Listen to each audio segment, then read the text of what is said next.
participation.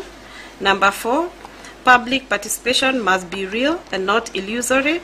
Number 5, public participation is not an abstract notion. It must be purposive and meaningful.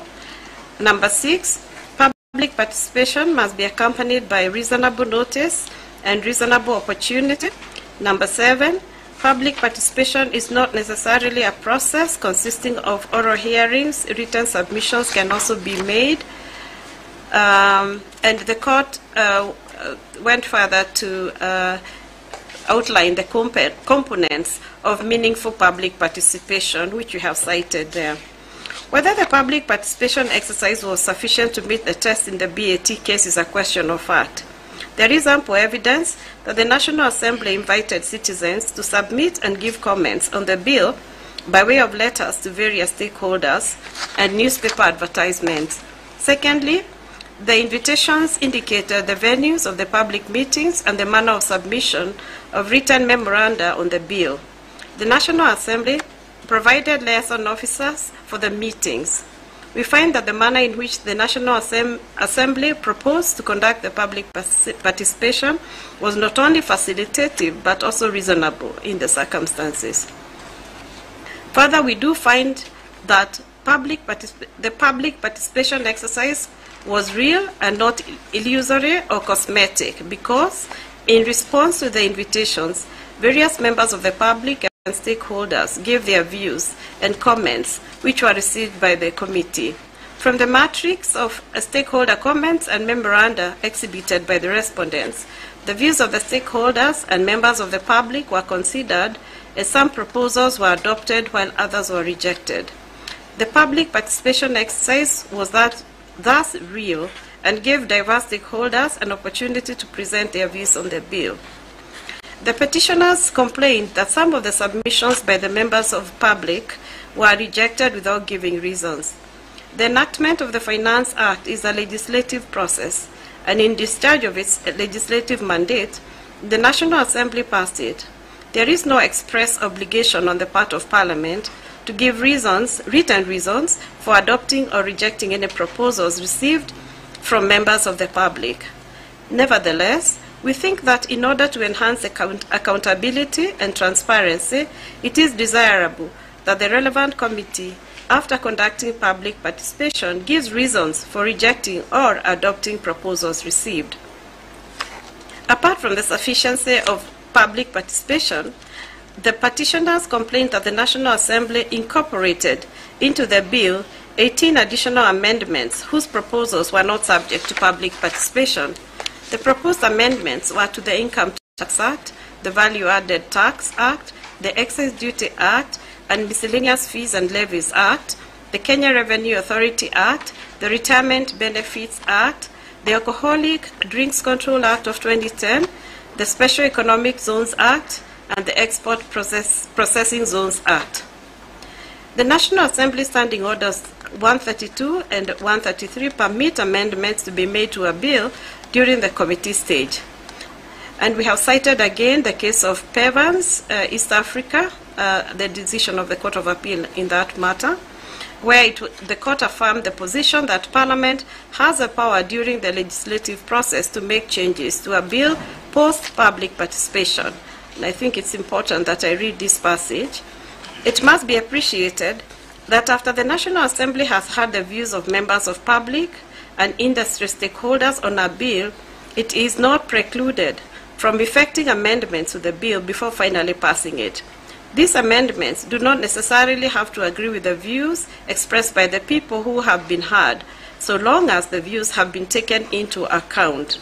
In our view, it would bring the legislative process to a complete halt and undermine Parliament's ability to discharge its constitutional mandate if, after having facilitated public participation on a bill, Parliament is required to adjourn its proceedings every time a member proposes an amendment to the bill so that further public participation can take place on the particular proposed amendment.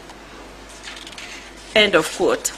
By its nature, Public participation is intended to explore new issues that may be raised, interrogate and understand existing ones, which may lead to revision or refinement of the bill through new proposals and amendments. We are bound by the holding in Pevan's case, which I have read from, that once the National Assembly has heard the views of the general public and the stakeholders on the bill, it is not precluded from effecting amendments to the bill during debate before it is passed, as a contrary position would amount to curtailing the legislative mandate of the National Assembly. The National Assembly was not required, therefore, to submit the amendments complained of to public participation on narrow issues that were within what was contemplated within the objects and memorandum of the bill. Having considered the relevant facts and the record, and bearing in mind that the Finance Bill is a time-bound legislation, we are satisfied that the public participation process conducted by the National Assembly was sufficient. I will now move to the third issue, which is whether certain taxes cited in the,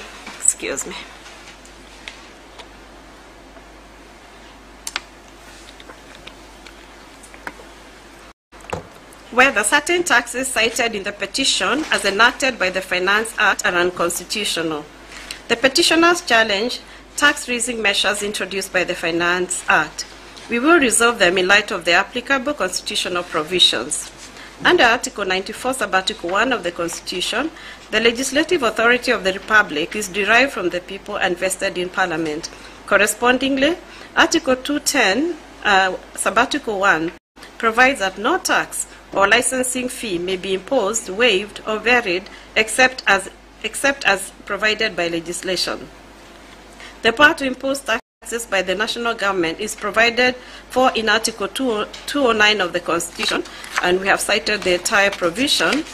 And the totality of the aforesaid provisions is that the legislature, in this case the National Assembly, has broad powers to levy tax, so long as the power is not exercised in a manner that infringes or violates provisions of the Constitution, more particularly the process prescribed under the Bill of Rights. Tax laws are not enacted in a vacuum. They are the product of a process which is recognized by the Constitution. Upon formulation of policies underpinning the revenue and expenditure by government, the legal process commences with the National Treasury preparing a budget policy statement and submitting it to the Cabinet for approval pursuant to the Public Finance Management Act.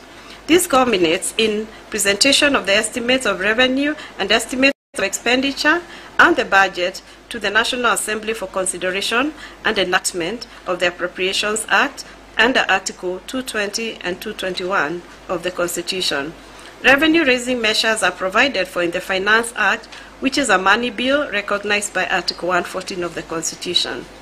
In view of the merger of policy and legislation, as reflected in many judicial discretions, courts have been slow to interfere with tax legislation. We cite here the case of in the state of MP versus Rakesh Kohli and another. It's a decision of the Supreme Court of India. It's a brief one, I'll just read for us. While dealing with the constitutional validity of a taxation law enacted by Parliament or state legislature, the court must have regard to the following principles. 1. There is always a presumption in favor of constitutionality of a law made by Parliament or a state legislature. 2. No enactment can be struck down by just saying that it is arbitrary or unreasonable or irrational, but some constitutional infirmity has to be found. 3. The court is not concerned with the wisdom or lack of it, the justice or injustice of the law, as the Parliament and state legislatures are supposed to be alive to the needs of the people whom they represent, and they are the best judge of the community by whose suffrage they came into existence. 4. Hardship is not relevant in pronouncing on the constitutional validity of a fiscal statute or economic law. And 5. In the field of taxation, the legislature enjoys greater latitude for classification. The respondents argued that the court should not intervene in tax issues because these are policy matters. This approach is correct to a certain extent, as exemplified by Odunga J. in Wawero and 3 others.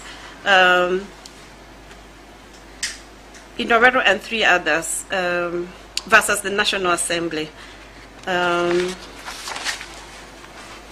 I do not need to read that, but we have cited the passage from his judgment. On the other hand, the court has a constitutional duty under Article 165, Subarticle 3b, D, and D, Roman 1 and 2, to determine the question whether a right of fundamental freedom in the Bill of Rights excuse me, has been denied, violated, infringed, or threatened, and whether any law is inconsistent with or in contravention of the Constitution, and the question whether anything said to be done excuse me, to be done under the authority of this Constitution or any other law is inconsistent with or in contravention of the Constitution. By these provisions, neither laws nor policies are immune from the scrutiny of the court. And in the Nubian Rights Forum, and 2 others versus the Attorney General, the court echoed this position by stating that anything done by Parliament outside the confines of the Constitution and the law attracts the attention and action of this court. In conducting an inquiry into the constitutionality of the decisions and actions of the legislature, the court finds constitutional authority in Article 165 3d. The thrust of the respondent's response to the petitioner's case is that the legislature has the power and authority to impose taxes. This power is not unconstrained. It is constrained within the 4 corners of the Constitution. Parliament cannot exercise its power in an arbitrary fashion without any rational connection to a legitimate purpose. To permit the legislature to assert a contrary position would undermine the national values of and principles of the rule of law, good governance, accountability, and transparency. Turning now to the taxes challenged, the petitioners attacked Section 2, as read with Section 21 of the Finance Act, for amending Section 35 of the Income Tax Act as unconstitutional for imposing taxes on entertainment, which is a function of the county government under Part 2.4 of the 4th schedule of the Constitution. Digital monetization is introduced in Section 2 as a tax on payments for entertainment, social, literal, etc., through any medium or channel. Such payment is treated as income, and a person paying a non-resident or a person not having a permanent establishment is required to pay withholding tax on the payment. The purpose of the amendment here is to clarify the type of income to be taxed. It is a tax on income which the national government is authorized to impose pursuant to Article 209(1), Subarticle A of the Constitution. This does not affect the powers and functions of the county governments as contended by the petitioners. Similarly, digital asset tax introduced by Section 2 is payable by a person on income derived from the transfer or exchange of digital assets, for example, cryptocurrency. This is a tax on income, and the manner in which it is charged and collected is within the purview of Article 209, Subarticle 1A of the Constitution.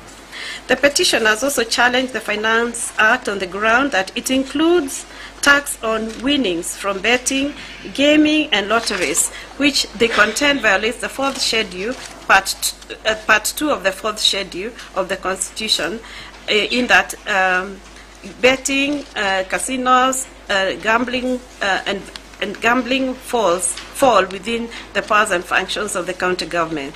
The Finance Act amends Section 2 of the Income Tax Act to define winnings as a payout from a betting, gaming, lottery, prize competition, gambling, or similar transaction under the Betting, Lotteries, and Gaming Act, excluding the amount staked or wagered in that transaction. This section is to be read with Section 10 of the Income Tax Act, Section 10 of the Income Tax Act, which states that winnings constitute income accrued in or derived from Kenya and are subject to income tax. The purpose of this amendment, to our view, was to clarify the definition of the term winnings. This is plainly income, a matter of income within Article 209, Subarticle 1A, and does not affect the powers and functions of the county government, as was held in Pevan's case. The petitioner, in petition E211 of 2023, challenged the proposal in the finance bill seeking to raise the entry point of eligibility of businesses for payment of gross turnover tax from a sum of 1 million shillings to Kenya shillings 500,000. Upon our perusal of the Finance Act, we found that this proposed amendment was not enacted. Section 26 of the Finance Act amended the third schedule of the Income Tax Act to introduce new tax bands. In addition, Section 7 of the Act amended Section 10 of the Income Tax Act relating to withholding tax. The petitioners have not demonstrated how these amendments affect specific provisions of the Constitution. In any event, we hold that these are matters related to tax policy and administration. Section 33 of the Finance Act amended Section 17 of the VAT Act to introduce 16% VAT on insurance compensation. The petitioners argued that insurance compensation is not income and is therefore not subject to taxation, and further that the provision amounts to expropriation of property in violation of Article 40 of the Constitution. We hold that imposition and collection of tax by legislation does not of itself constitute a violation of the right to hold or own property, and here we cite the case of George Lesaloi, Selelo, and another versus the Commissioner General. This amendment, the amendment that is by Section 33, only applies to persons who had claimed input VAT on supplies or services and who subsequently receive compensation, which includes VAT, and are therefore required by the amendment to declare the VAT component. This, too, is a tax administrative measure and does not violate Article 40 of the Constitution. The petitioners equally challenged Part 2, that is Sections 30 to 38 of the Finance Act, which amended Sections 5, 8, 12, 17, 31, 34, 43, the first and second schedule of the VAT Act. These provisions impose, vary, or remove VAT on specific goods and services. They also vary the VAT rates applicable and the manner VAT is administered. We hold that these are matters within the competence of the legislature and reflect the policy choices of the national government. And the petitioners, to our mind, have not shown how these provisions violate the Constitution.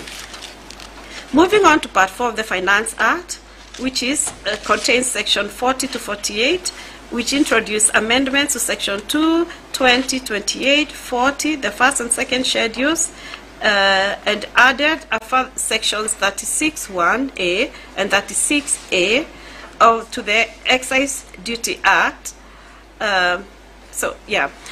We say that excise duty is a tax on the sale and importation of specific goods and services. The amendments introduced for remittance of excise duty on betting and gaming within 24 hours of closure of a transaction, as well as remittance of excise duty on alcoholic beverages within 24 hours of removal of the goods from the stockroom. The petitioner's complaint is that the requirement is unreasonable. We find that this is a tax administration measure designed to ensure that excise duty is collected and accounted for.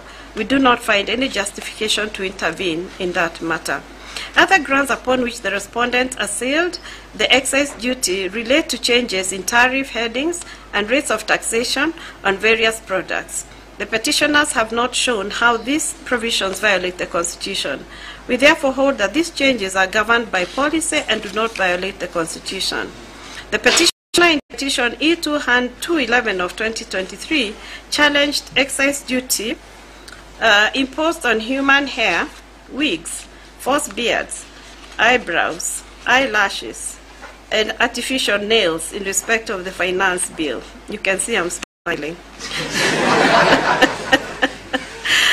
However, this provision did not see the light of day and was not enacted into the Finance Act and is therefore a non-issue.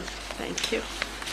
I shall now read the second last issue, which is whether the Section 84 of the Finance Act 2023, introducing the housing levy, is unconstitutional.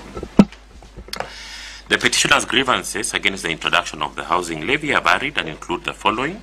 that gross salaries of employees will be impacted, that salaries of judges, members of constitutional commissions, and holders of independent offices will be affected in contravention of the Constitution, that there was a lack of a legal framework on the imposition and administration of the levy, contrary to Article 210, that the absence of a foundational statute results in uncertainty, that no fund as envisaged in Article 2061 has been put in place, and that the Constitution places an obligation on the national government to deposit all monies it raises in taxes in the consolidated fund, that KRA's mandate does not include collection of funds arising from the levy, that the provision violates the Housing Act, and that it further violates that the deduction is unconscionable and impractical, that Part 1 of the 4th Schedule to the Constitution limits national government's functions in relation to matters housing, to development of a housing policy, and no more, that public participation in respect of the levy was cosmetic and a mockery of the centrality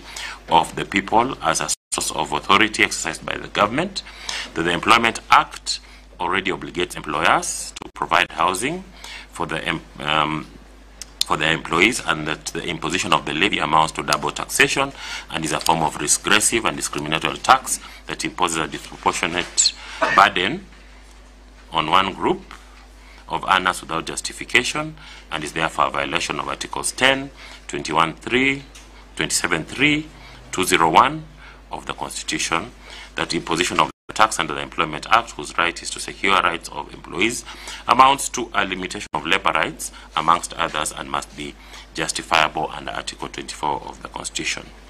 The respondent's answer to the petitioner's grievances is that the taxation is a prerogative of the national government, that the national government is not seeking to regulate income as a socio-economic activity, but the amendment is aimed at taxation on income, which the national government is empowered to impose, and that establishment of a housing fund is a policy decision aimed at enabling the government to provide adequate housing for all its citizens towards fulfilling the dictates of Article 43(1)(b) of the Constitution. They further argue that the impugned section enjoys presumption of constitutionality, and that the introduction of the levy is not a novel issue, as there are other levies imposed by the national government that are geared towards collecting funds for various key priority areas, such as the sugar development levy, railway development levy, road maintenance levy, national hospital monies paid to the National Hospital Insurance Fund, the National Social Security Fund, hotel and catering levy, fuel levy, standards levy, and others. They submit that the housing levy will assist the government provide affordable housing and alleviate the housing shortage in this country. Further, the taxation targets certain sectors of the economy, and if sufficiently justified, differentiated treatment is not unconstitutional. The respondents defended the appointment of KRA as an agency of the government for collection of revenue to collect the levy, citing Section 5(1) of the KRA Act and Section 75 of the Public Finance Management Act. It was also asserted that the levy is anchored in the Housing Act and amendments to the Employment Act, and that further amendments had been conceived and were being introduced to create the housing levy fund pursuant to Article 2062.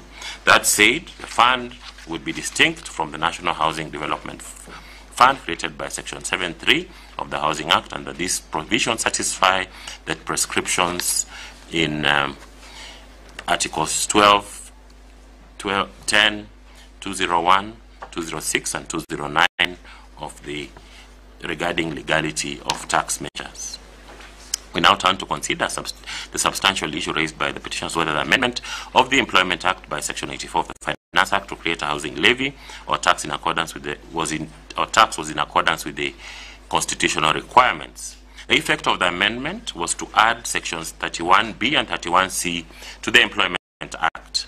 The amendment is in 3 parts. The first part imposes a levy on the employer and employee. The second part states that states the purpose of and ring fences it, while the third part imposes on the employer the obligation to deduct, collect, and remit the levy, and provide a sanction for non-compliance, and we have set it out in full. The petitioner argued that the housing levy is not a tax contemplated under Article 209 of the Constitution.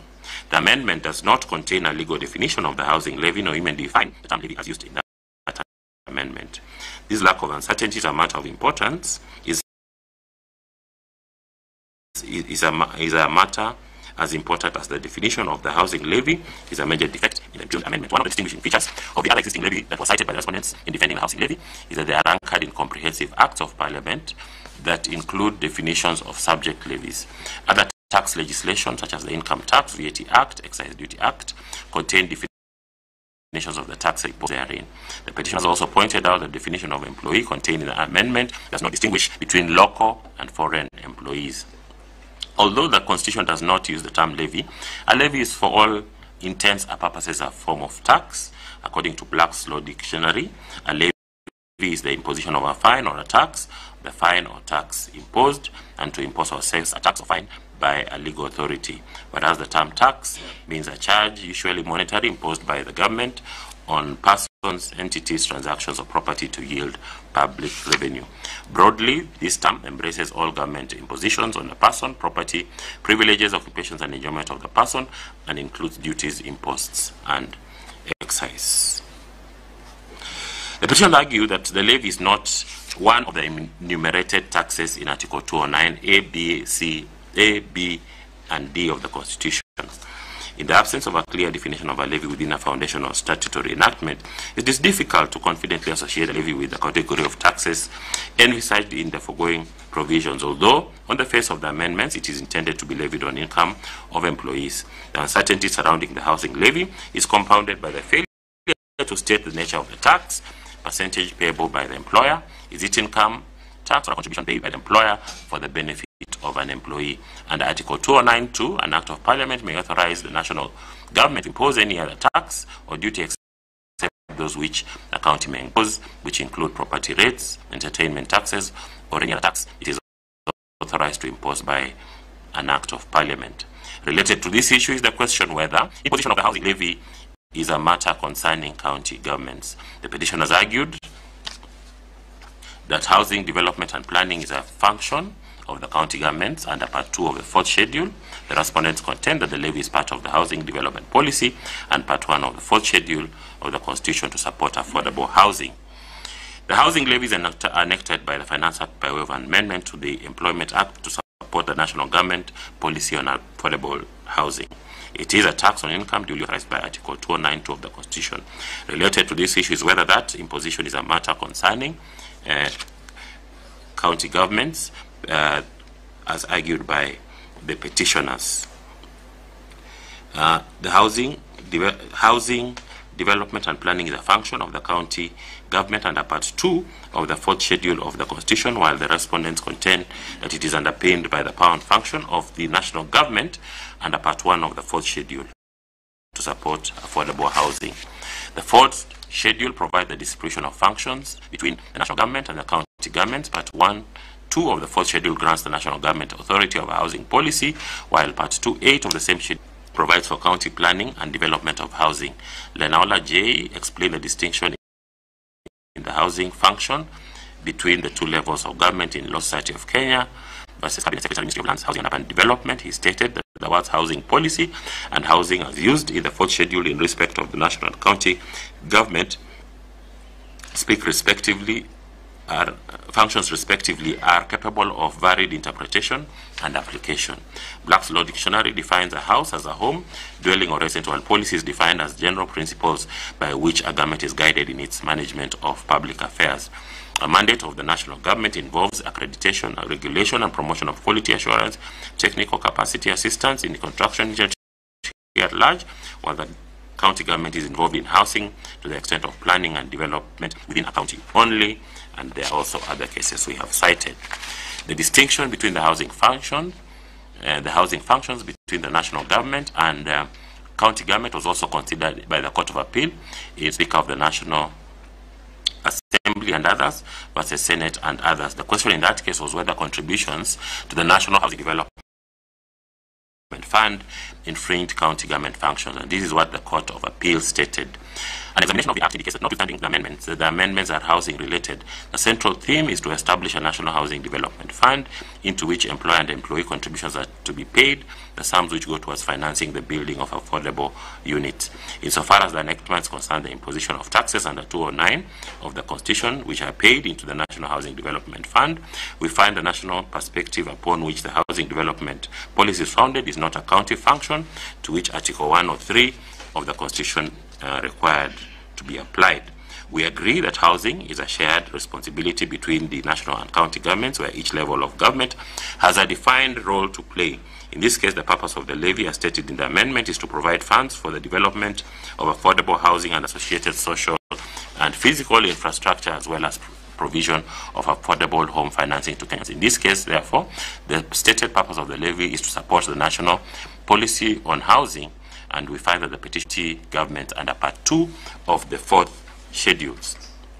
Legal certainty is one of the hallmarks of the rule of law, good governance, transparency, and accountability under Article 10, 2A, B, A, and C of the Constitution. The amendment, in our view, does not, either on its face or by reference to other legislation, show how the stated purpose is to be achieved. It is not open. It is not open to the respondents to supply these details through responses, as they have not sought to do. It was not as they have sought to do. The enactment ought to address these details and speak for itself. Article 210 contemplates a comprehensive taxation law, without which it is virtually impossible to determine whether and how the imposition of the levy will impact the shared function of housing, or whether it will restrict or limit the functions and powers of county government under Part 2 of the 4th schedule, which raises the further issue whether Parliament, as used in 209.2 and 209.3c, refers to both houses of Parliament, and whether the Senate ought to have been involved in deliberations relating to that amendment. This is yet another lacuna that the amendment did not address in its definition, resulting in uncertainty.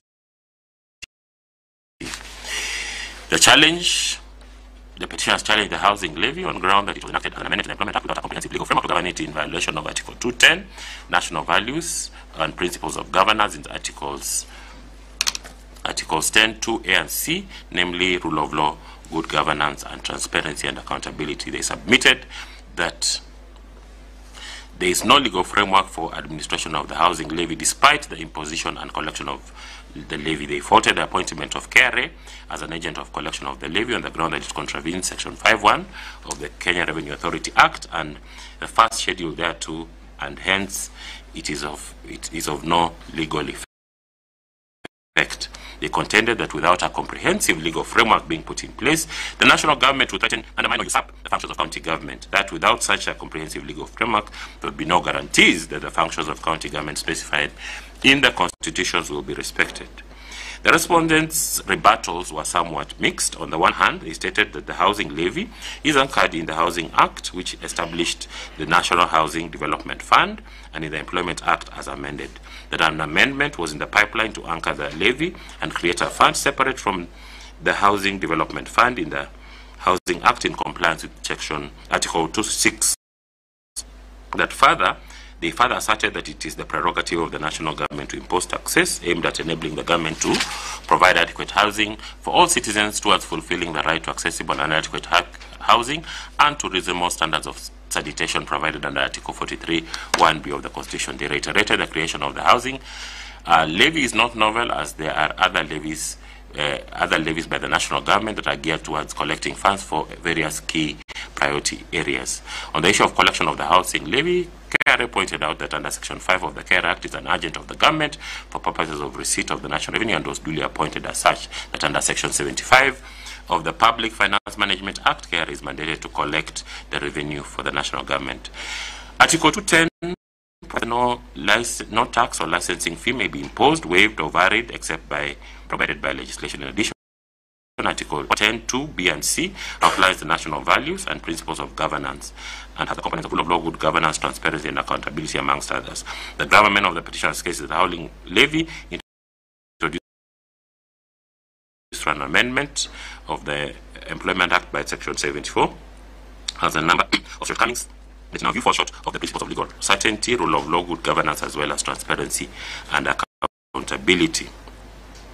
Although Section 84.3 of the Finance Act says that the housing levy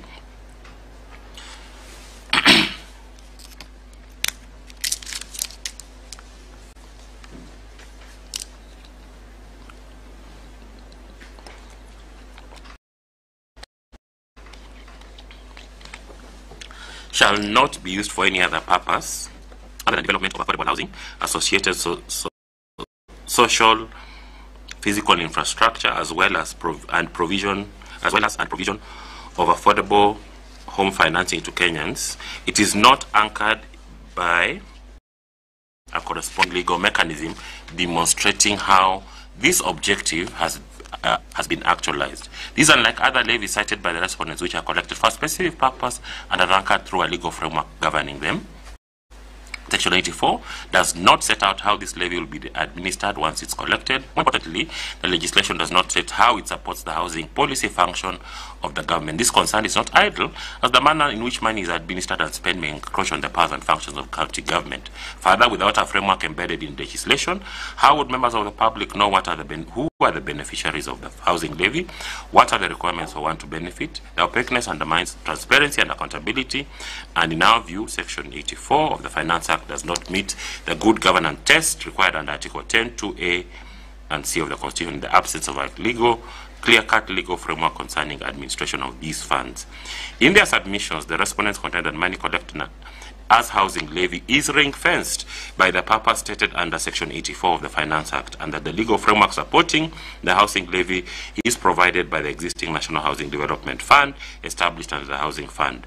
An ex facie examination of Section 84 of the Finance Act does not in any way show any connection between the housing levy and the National Housing Development Fund.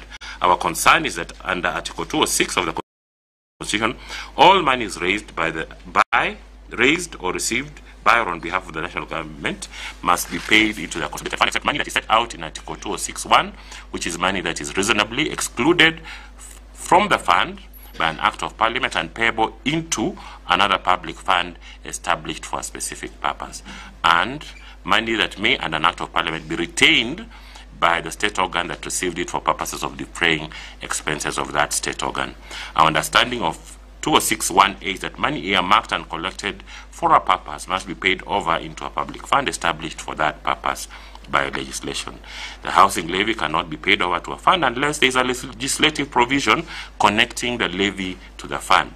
Such a provision does not exist in Section 84 of the Finance Act. Similarly, Section 7 of the Housing Act establishing the National Housing Development Fund does not reference the housing levy as a source of funding.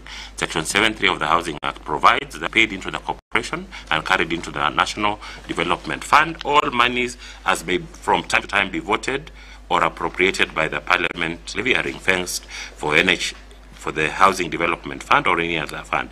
Ring-fencing of stand by stating their purpose is of itself insufficient to underpin a legal framework for the intended purpose, contrary to the principles of public finance in Article 201 of the Constitution. The petition has also faulted the appointment of KRA to collect the housing levy. KRA issued a notice in the local newspaper stating in part as follows: Kenya Revenue Authority would like to inform members of the public that the Cabinet Secretary, Ministry of Lands, Public Works, Housing and Urban Development, through a public notice dated 3rd August 2023, has appointed Kenya Revenue Authority as the agent for affordable housing levies. The petitioner's case is that KRA lacks legal authority under the KRA Act or any other legislation to collect levy. Under Section 5 of the KRA Act, provides the functions for the authority, and I set them out, and one of them is in performance. First, it is that the authority, under the general supervision of the minister, shall be an agency of government for collection of revenue, collections and receipt of all revenue, that in performance of its functions, the authority shall administer and enforce all provisions of written law set out in Part 1 of the first schedule, for that purpose to assess, collect and account for all revenues in accordance with those laws, and then 2, provisions of written law set out in Part 2 relating to revenue, and for that purpose assess, collect and account for all the revenues in accordance with those laws. And then it also states that the minister may, by notice in the Gazette, amend the first schedule. The import of the foresaid provisions in the KRA is that KRA is empowered to collect taxes under specific legislation set out in Part 1 and 2 of the first schedule. Under that act, the minister means the minister for the time being responsible for finance. What is clear from the reading of this provision is that the housing levy is not one of the taxes KRA is empowered to collect under Part 1 and 2 of the first schedule. Further, it is the minister or cabinet secretary for finance who is permitted to amend the schedule to authorize KRA to collect a specific tax. The notice issued by KRA informing the public that it has been appointed by the cabinet secretary, Ministry of Lands, Public Works, Housing and Urban Development to collect the housing levy does not have any legal basis under the KRA Act. We have also looked at the Public Finance Management Act, which permits the Cabinet Secretary, in this case the Cabinet Secretary responsible for finance, to designate in writing persons as receivers of government revenue.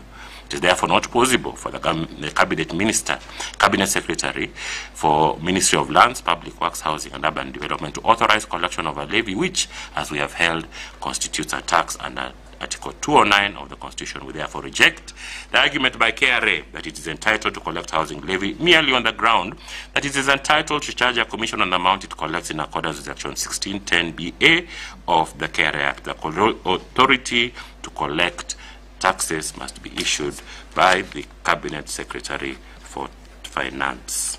As we have shown, the framework for the housing levy legislated by Section 54 does not meet the requirements of good governance, transparency, accountability as required by Articles 10(2)A and C of the Constitution. We must point out, though, that this court does not purport to prescribe any form of legal framework to be adopted by the national government, as this is a matter within its mandate. Our concern is that the legislation imposes the housing levy and sets its purpose and no more. How does an objective observer determine whether the purpose has been met or that the monies have been applied for the intended purpose when the manner of achieving that purpose has not been defined? The national government is required to demonstrate a rational connection between the purpose of that legislation and the means by which it is achieved. We hold that Section 94 of the Finance Act is the kind of legal framework, is not the kind of legal framework contemplated by Article 10, 201 and 210 of the Constitution. The petition has also complained that the housing levy applies to one category of the population, namely salaried workers in formal employment. They contend that this violates Article 27 of the Constitution, which protects equality and prohibits discrimination, and 201B1, which requires the tax burden to be shared fairly. They also complain that the housing levy amounts to double taxation because employees pay it in addition to income through pay-as-you-earn tax. Further, that it imposes an obligation on the employer to pay the levy despite the fact that under Article 30, Section 30, the employer is required to provide housing. The respondents countered this by stating that the county faces a serious housing deficit which government is required to address in line with its responsibility to progressively realize the right to housing under 43B of the Constitution. Article 201 of the Constitution sets out the principles that guide aspects of public finance, and in particular, Article 21B provides that the following principles shall guide all aspects of public finance. The public finance system shall promote an equitable society, and in particular, the burden of tax shall be shared fairly, revenue raised nationally shall be shared equitably amongst the national and county governments, and expenditure shall promote equitable development of the country, including making special provision for marginalized groups and areas. Article 21B1 embraces the principle of fairness in taxation. It is acknowledged that in imposing taxes, there will be distinctions between classes of taxpayers, but the principle of fairness in taxation requires that this distinction must be justified as rationally related to a legitimate government purpose. This requirement prevents arbitrariness, which undermines the rule of law, and if distinctions are to be made, they must be a rational basis for them. We have looked at the responses by the respondents. The key submission is that the national government enjoys the prerogative and latitude to impose taxes as a means of achieving the objective of realizing the right to housing. They did not answer why the tax falls upon employed formal workers as opposed to other taxpayers on non-taxpayers. In Okello and Another versus National Assembly and others, Odunga J stated that taxes need not look the same and selective taxes may be applied to different actors for different reasons, such as to address distribution and equity. Hence, the tax need not be similar to another for it to be rational and discrimination. We add that for any legislation to pass the rule of law test, it must have a rational connection to a legitimate government purpose. Otherwise, the tax legislation would be arbitrary and unconstitutional. It's therefore the duty of the state to provide a rational explanation for the manner in which the tax is involved. In absence of a rational explanation for the manner in which the housing levy was enacted, we can only conclude that the respondents took the easy path of least resistance, as taxing employees. Informal employment is easier. It is also the respondent's constitutional responsibility to create a broad, efficient, fair tax system that complies with Article 201(b)(1) of the Constitution and the taxes levied against persons in formal employment to the exclusion of all other non-formal earners to support a national policy without a clear justification is discriminatory, irrational, and arbitrary in violation of 201(b)(1) of the Constitution and therefore unconstitutional for those reasons. In the Court of Appeal, in Kenya Revenue Authority versus Waweru stated that explained the principle of unfair taxation under 201(b) as follows. On the issue as to whether the imposition of minimum tax results in unfair and contrary to Section 201, the threshold for fairness is ensuring that everyone bears their fair share of taxation and pays the correct amount, which is seen to be fair by vigorous pursuit of tax avoidance and evasion. The petitioners have assailed the housing levy on the ground that it will result in lowering salaries of judges, hence is in violation of Article 164 of the Constitution, as well as the commissioners and holders of independent offices in contravention of Article 258 of the Constitution. These provisions that protect the remuneration and benefits are intended to safeguard the independence of judges, of superior courts, commissioners, and independent officers by insulating them from attempts by the political branches to influence them by reducing or threatening to reduce their remuneration and benefits. The petitioners have not demonstrated how the housing levy directly affects the salaries and benefits of protected officers, state officers, and how it violates Article 160 and 258 of the Constitution in that regard. Our reading of Article 210(3) of the Constitution is clear. It provides that no law can exclude or authorize exclusion of state officers from payment of tax by reason of the office of that state officer or the nature of work of that state officer. The petitioner's submission on that front also fails on the ground that the housing levy is a general tax that applies generally to all taxpayers and to us included. So, having considered all the matters placed before us, we now conclude as follows, and this is what we state. The Finance Act is a money bill within the meaning of Article 114 of the Constitution. However, it contains some matter that do not fall within the purview or incidental to a money bill, although this does not change its basic character and substance as a money bill. The specific extraneous matters identified by the court pertain to amendment of the Kenya Roads Board Act 1999 through Section 76 and 78 of the Finance Act, amendments to the unclaimed as 787 of the Finance Act, and repeal of Section 21 of the Statutory Instruments Act by Sections 88 and 89 of the Finance Act. These amendments are extraneous to a money bill and are therefore unconstitutional. That under Article 220 and 221 of the Constitution, estimates of revenue and estimates of expenditure are part of the budget-making process.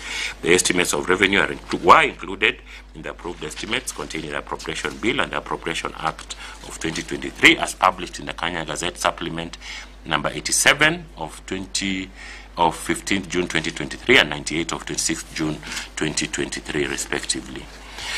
We also find that the purport of Article 96(2) as read together with Article 114 is that the Senate is precluded from considering a money bill, which is only introduced in the National Assembly. However, in the matter of the Speaker, the Supreme Court held that it is necessary for the Speaker of the National Assembly to agree on the nature of the bill, any bill prior to introduction in any house. Consequently, the failure of the Speaker of the National Assembly to seek agreement with the Speaker of the Senate on the nature of the bill prior to its introduction in the National Assembly, in our view, does not vitiate the resultant act, as such concurrence is not a requirement under Article 114 of the Constitution.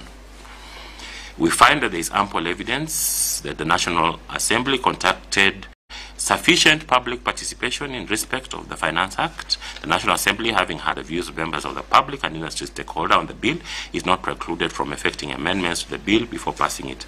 There is no express obligation on Parliament to give reasons for adopting or rejecting any proposals by members of the public. Nonetheless, we think that in enhancing accountability and transparency, it is desirable that relevant committee, after conducting public participation, gives reasons for rejecting or adopting proposals received.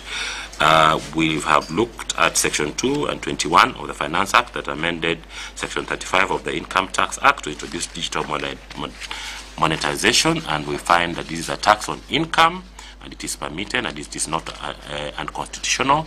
The digital asset tax is a tax on income, and it is not unconstitutional.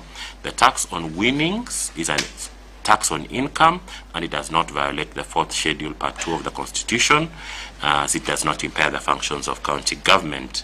We have also looked at Section 26 of the Finance Act that amends the 3rd Schedule of the Income Tax Act by introducing new bans, and these are matters that we do not consider unconstitutional.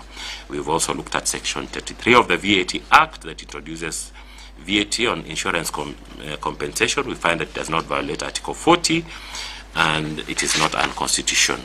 We have looked at Sections 30 to 38 of the Finance Act, which amend Sections 5, 8, 12, 17, 34, 30, 34, 43, First Schedule, Second Schedule of the VAT Act, and we do not find them in violation of the Constitution.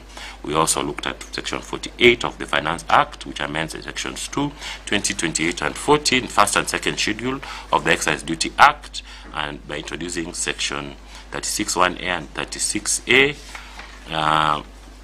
and we do not find them unconstitutional. And we also have looked at the changes in tariff headings and rates under the Excise Duty Act, and we do not find them unconstitutional. And we find that the introduction of the housing levy amendment to Section 84 lacks a comprehensive legal framework in violation of Article 10, 201, 2010 of the Constitution. That levy against persons in formal employment to the exclusion of other non-formal income earners without justification is discriminatory and irrational and arbitrary and in violation of Articles 27, 201, B1 of the Constitution. And flowing from those findings, we find as follows that, and these are our declarations, Section 76 to 78 of the Finance Act, amending Section 7 of the Roads Board Act, 87, amending Section 28 of the Unclaimed Assets Act, Section 88 and 89, repealing Section 29 of the Statutory Instruments Act, are unconstitutional, null and void. That Section 84 of the Finance Act violates Article 10, 2BC, 27, and 201 of the Constitution and is therefore null and void. That an order is granted prohibiting the respondents from collecting, charging, or otherwise the charge known as the Affordable Housing Act on the basis of the Section 84, and all prayers on the consolidated petition not specifically granted are dismissed, and this being a matter of public interest litigation, each party shall bear its own costs. And we thank all of you, all the councils who appeared before us, all the litigants who appeared before us, members of the public, for keeping a keen eye on this matter, and we thank you all. It is part of your responsibility as citizens of our beloved country. Thank you. Yes. Please to my judges, first and foremost, I wish to thank you very much on behalf of all the colleagues who are here. 160 pages of a judgment was not a new feat, and especially the reasoning we have actually gone through. Let's not comment now, because each side is having some joy, others are a little bit aggrieved. But on behalf of the third and fourth respondents, allow me kindly to confirm that we are aggrieved by the findings as regards the Kenya Roads Board Section 76 and 78, the Unclaimed Assets Act, the Statutory Instruments Act, and especially regulations thereunder, which possibly are in force today but may expire if that order is enforced, some of which are on revenue-raising measures, and Section 84 of the Finance Act, in which the housing levy has been declared unconstitutional, and a declaratory order has been made to stop the respondents from collecting the levies. Allow me to apply for a stay or a conservatory order for 45 days. In those 45 days, I urge you to suspend the operation of those particular findings in the judgment and any decree that may flow therefrom, pending the filing of a formal application under Rule 32.2 of the Mutunga Rules, as they are popularly known, and eventually under Rule 5.2b of the Court of Appeal Rules. The justification is as follows. Could you go over that again, please? Yes. You're asking for? A stay or a conservatory order for 45 days as regards the portions of the decision that has aggrieved the respondents, and in particular, it is a Kenya Roads Board, Section 76 and 78, the Unclaimed Assets Act, and the Statutory Instruments Act amendments, which have been declared unconstitutional. Also, Section 84 of the Finance Act, which has been declared unconstitutional as regards the housing levy, and an order as flowed therefrom, stopping the respondents from collecting the housing levy. So the reasons why we ask you for this is, first and foremost, especially for the housing levy, we have to make the necessary adjustments to the government procedure of taxation so that no party, no arm of government, no officer of the government is sued for contempt. Because that has been announced as from now, while it is in the public domain that in fact the levy is being collected as we speak. There may be also irreversible loss, and especially if on appeal this section is upheld. Because the reason is that this is a consumption tax. It's money that is being spent to exactly do what the amended Act states, which is to try and put up housing for citizens. There would be actually no prejudice on the part of everybody who has paid housing levy. This is because, as the Court of Appeal observed in its ruling hearing, civil application number E304 of 2023, any party aggrieved by payment to the government of these levies can actually get rebates for overpayment. Now, we also have another reason why we ask you for this, which is serious irreversible economic consequences in the operation of the arms of government, and especially when it comes to affordable housing. It is vitally important that this is preserved for a while as the government considers the next alternative after appeal or rectifying the law, the flaws in the law, as the court has identified that in fact there may be nothing wrong with the taxation itself, It's only that we do not have in place proper laws that are supposed to guide the policy.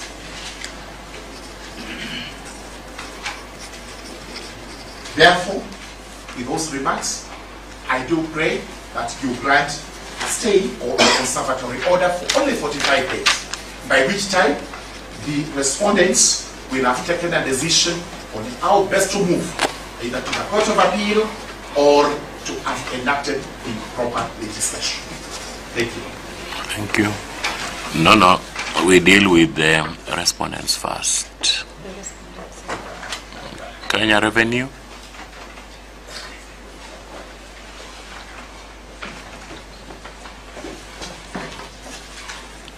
Please introduce your name for the record. For the record, I'm Mr. Ochin Gaya. I appear for the Kenya Revenue Authority. My Lord, on behalf of the Kenya Revenue Authority, we would like to seek a stay of the declaration with regard to Section 84 with regard to Housing Fund,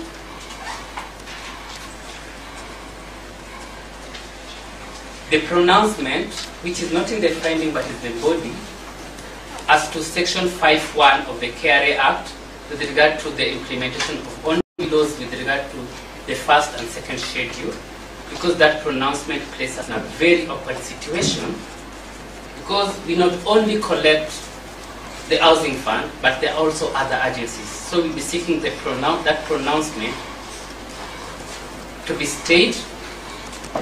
Why so? One, Kenya Revenue Authority has clearly captured in the judgment had issued a system adjustment and a public notice. And this system adjustment, those hearing from the bar, we are all aware that currently the pay is being collected together with the housing fund.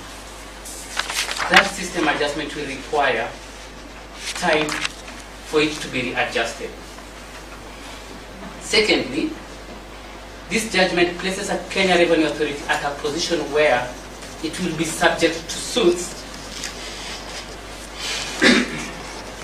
for illegally collected funds, and two, will need a stay order to prevent refund claims which shall be made. Why so? Kenya Revenue Authority finds itself in a position where it can only refund taxes under the statute. These are being declared to be outside the statute, where we will be subjected to damages suit. In that regard, we will be seeking that we be allowed to stay pending our formal instructions from the client on the best way forward. The petitioners will not be prejudiced in any manner, as rightly proved by learned counsel Senior Murugara, they can't claim refund from the relevant agency, which is the Ministry of Lands. They can't claim that refund from the Ministry of Lands, but we seek from our side, we don't have a mandate and a remedy on how we shall recover these taxes, should the law finally be found to be proper. In that regard, I seek that you begin a 45 days stay with regard to Section 84 and that pronouncement with regard to KRA Act Section 5.1. So, Soman? Your Lordship, we will also be seeking stay with the Attorney General of the Republic for the declarations made by the court for the following reasons. Your Lordship, as relates to the declaration on the statutory instruments, it affects a plethora of regulations which we need to advise in order to comply with the very clear judgment of this court, various state agencies and government institutions on the effect that that has on them. Your Lordship, as relates to Section 84 of the Finance Act, as relates to the housing levy, we need time to advise the parent ministries on any commitments or contracts they might have entered into as it relates to the collections made under the housing levy. We understand that the court has pronounced itself. We want to comply, and we will comply with the judgment of the court, but we are seeking, in order that we don't occasion any loss to the public, we'll be given that time to be able to sort those issues out. The third one is, Your Lordship, and it's a matter alive before you, we want the 45 days, and we pray you give us the 45 days in order to save judicial time. For sure, if that stay is not given, there will be a plethora of contempt proceedings against public officers for non-compliance with your judgment. In order to avoid that, we also want to make sure that we comply and we advise them on what they need to actually do. The third issue, Your Lordship, is we'll be seeking the advice and we will be consulting. Likely this is a matter that might head to the Court of Appeal on a 5-2B, so that we also save public time. We seek to be given that opportunity to also go to the court to be able to ventilate this matter. We think it's the court, Your Lordship, this court has done this many times, especially in matters of public interest litigation, to ensure that there is no piggyback and orders are not being lifted now and then. Parties are given time to save judicial time and to also to save the time that public officers spend on these issues. We do pray humbly you give us those 45 days. Thank you. Senate, anybody? Okay, let's go to the petition. Anybody else who supports? My Lord, my name is Muzama. I represent the Alliance of Agriculture, and Allied Workers Union, which is a movement party in the matter. Our view is that we associate ourselves with the sentiments raised by counsel for the respondents. And in addition to that, my lords and my ladies, we think that there could be some contractual obligations already entered into between government and certain stakeholders, because we've been seeing, we've been seeing activities around launching of housing projects all over the country in certain parts. And so in order for the government to have time to be able to deal with those contractual obligations, the 45 days sought for a stay are necessary so that things could be put into perspective and could be made right. Number two, we also think that listening to your judgment, the housing levy is not entirely unconstitutional. The reasoning behind your decision is that there are certain legislative measures which were not taken to anger the housing levy. We believe that that can be done because first and foremost, you set the fund, then you establish supportive legislation. So we think that is something, that's an option that respondents can look into, going forward. So 45 days are necessary. We humbly pray that you allow that. Thank you. I'll call petitioners in E181, one person in E181. E181, Okoiti Omtata, and the others. Who is speaking on behalf of those petitioners? Look, I was holding brief for Senior Counsel Tinde Molo. Our submissions. Introduce yourself for my the name is record. Evan Sugada. Our position is as follows. The application for stay is strenuously opposed for these reasons. A declaration of unconstitutionality cannot benefit from a stay order. We were with colleagues, some of my colleagues on the other side, when we dealt with petition number 080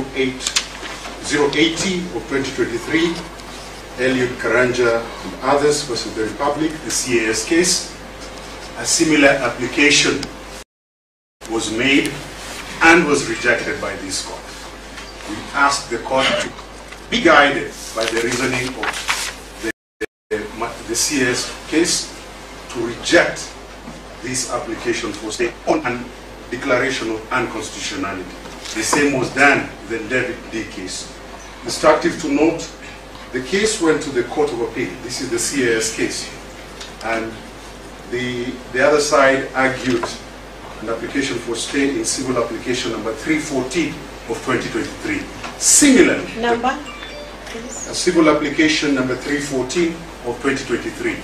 Similarly, the Court of Appeal stated that a declaration of unconstitutionality cannot benefit from a stay.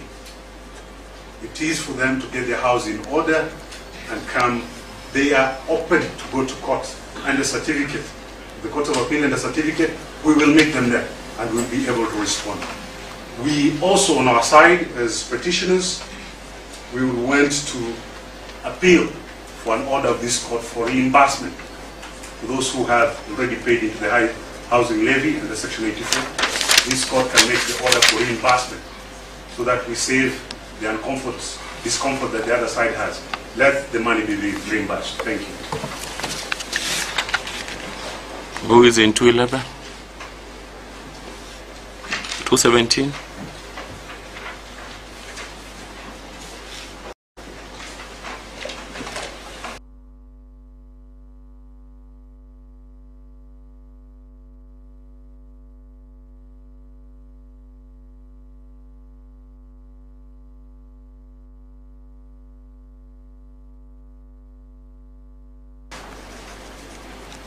One, what the respondents are seeking before this honorable bench is to extend illegalities.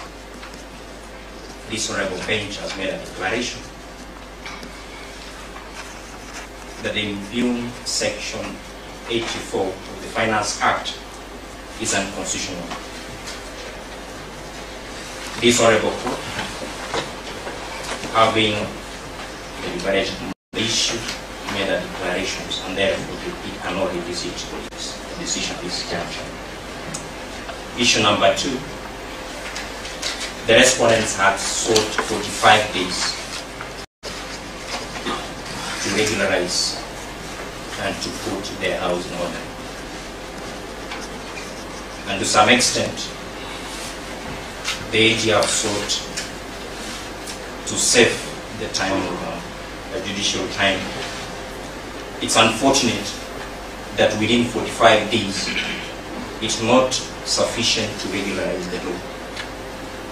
And the best way to do is to abandon such objective. The only resort they have is to appeal to the next higher court. We object to the application. That is all. 219.